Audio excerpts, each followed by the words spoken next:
بڕیار بووم کۆبوونەوەی ئەمڕۆی پەرلەمانی عێراق لە کاتژمێر 5 بەڕێوە بچێت، بەڵام تا ئێستا نزیکی کاتژمێرێک تێپەڕیوە کۆبوونەوەکان انجام نەدراوە.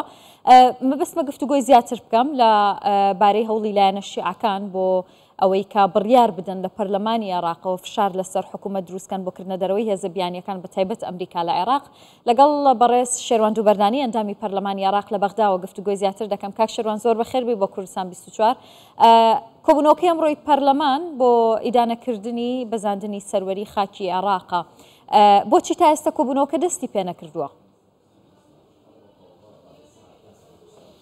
بەڵێ سوپاس بۆ جەنابەت بۆ بینەرانی خۆشەویست. وا دیارە جێگیری یەکەم لە دەورەی وڵاتبی لە دەورەی عێراق بووە.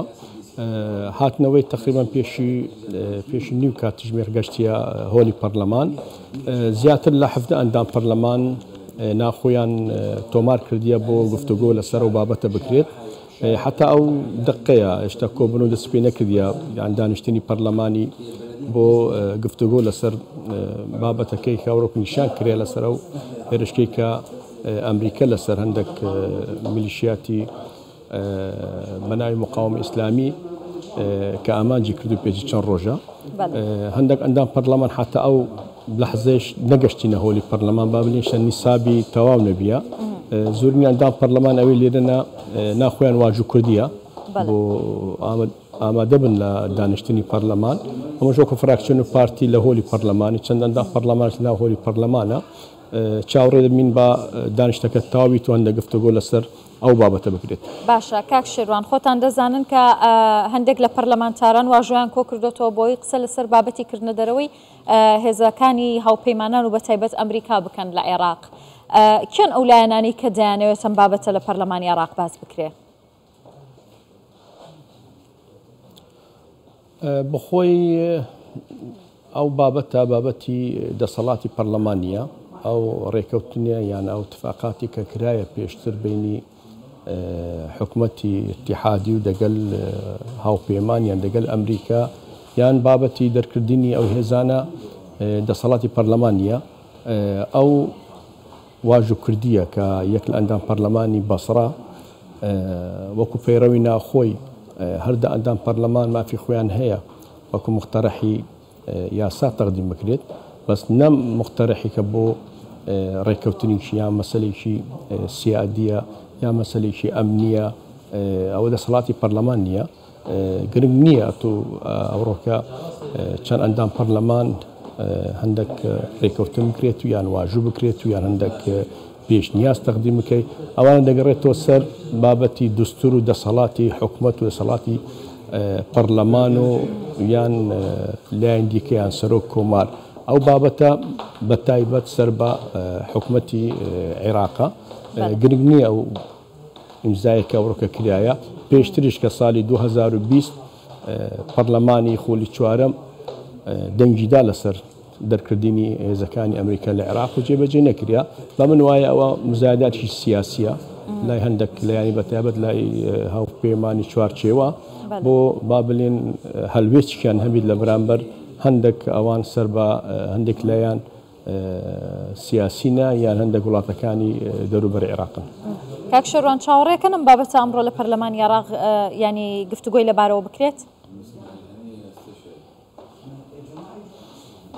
نەخێر ئەوڕۆکە یعنی ئەوەی کە دیتمان حتا سعات پێشی 6 17 ئەندام پەرلەمان ناخۆیان تۆمار کردی بۆ بابەتی گفتوگۆ نەمەسەلەی ئەو دەنگدان لەسەر ئەو مختەرەحا بکرێت ناکرێت لەبەر ئەوڕۆکە دانیشتەکە ئەوڕۆکە دیارە بابەتەکە باوەرچی تەداولیە. چەندین ئەندام پەرلەمانە هەفتەی احتیمال بتە 20 بتە 25 ئەندام پەرلەمان هەر کەس و دوسێت دەخەلە بە خۆی قسە دەکات و وەجهە نەظر خۆی لە بۆ ئەو هێرشێک کە کرایە مەسەلەی سیادی عێراقە مەسەلەی ئەو پرسی لەسەر عێراقێ لەسەر مەسەل هێزەکانی عێراق هەیە گفتوگۆ دەکرێت و ناکرێت ئەوڕۆکە کە ئەو یاسا یان دەنگ بدرێت یان ئەو کە واژووە کە کریایە لای ئەندام پەرلەمان ئەوڕۆکە چ ئیجرا لەسەر بێتە کردن وەکو پەیڕەوی ناخۆ وەکو یاسا وەکو دستور ئەو بابەتە بابەتیشی سەر بە حکوومەتە. بەڵێ باشە کاک شێروان، تەنیا بابەتی هێرشەکانی ئەمریکا بۆ سەر گروپە چەکدارەکان لە عێراق باز دەکرێت یاخود ئەو هێرشانەش کە لە ماوەی ڕابردووە چەندین جار کرانە سەر هەولێری پایتەختی هەرێمی کوردستان. ئێوە وەکو فراکسیۆنە کوردستانیەکان ئەمڕۆ بڕیارتان داوە کە لەم بارەیەوە ینی گفتوگۆ بکەن لە نێو پەرلەمان؟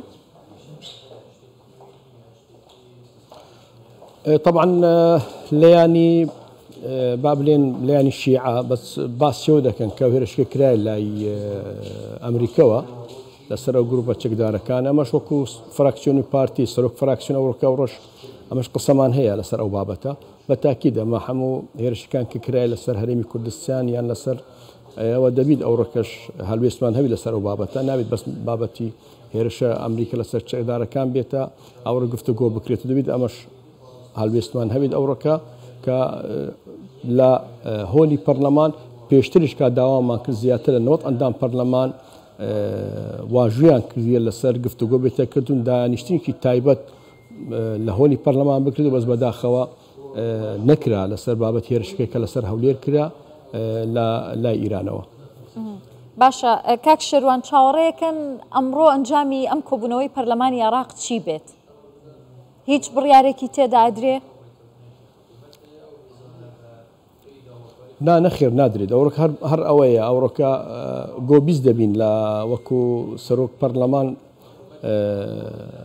برئيس محسن مندلاوي أو شندين عندهم برلمان أوي كان وكان خويان تومار كردي أنا وكان دخين تو يكمنا وحنان فتلاوية كان أخي تومار كردي بو عندك بو أو بحثي أو هيرشة دكات ككريل لسرتشك داراني حاج الشعبي لبغداد دواي أو قفتو كتواب دبيتو تبريار نادريت لسر أو بابته. زۆر سپاس دەکەم بەڕێز شێروان دووبەردانی ئەندامی پەرلەمانی عێراق ڕاستەوخۆ لە بەغدا لەگەڵم بووی دەست خۆش.